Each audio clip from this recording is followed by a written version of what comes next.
Hello बच्चों, let's see the question. A proton and an electron move with the same velocity.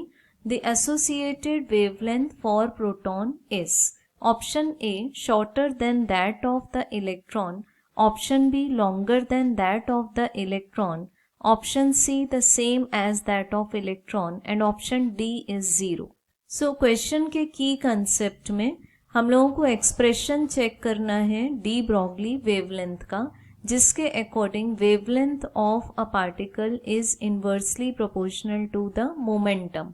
और correct relationship, complete relationship है wavelength is equal to Planck's constant divided by the momentum. So momentum, linear momentum के लिए हम लिख सकते हैं mass into velocity. सो हमारे पास wavelength का रिलेशनशिप आ जाएगा h/mv.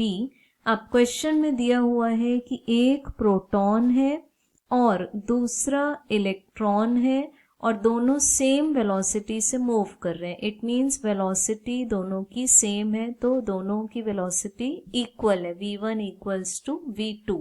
सो वेक्टर क्वांटिटीज है, मतलब उनके सेम मैग्नीट्यूड एंड डायरेक्शन है. एज वेल एज हमारे पास h भी प्लैंक्स कांस्टेंट एक कांस्टेंट है.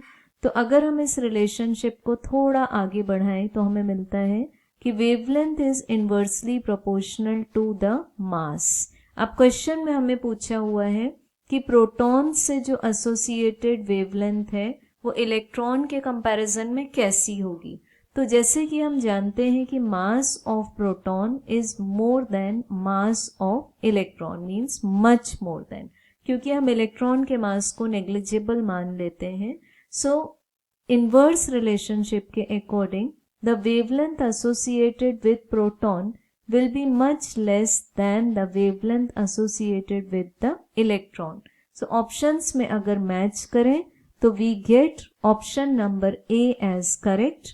So, the answer is the associated wavelength for proton is shorter than that of the electron. Hope you understood it well. Best of luck.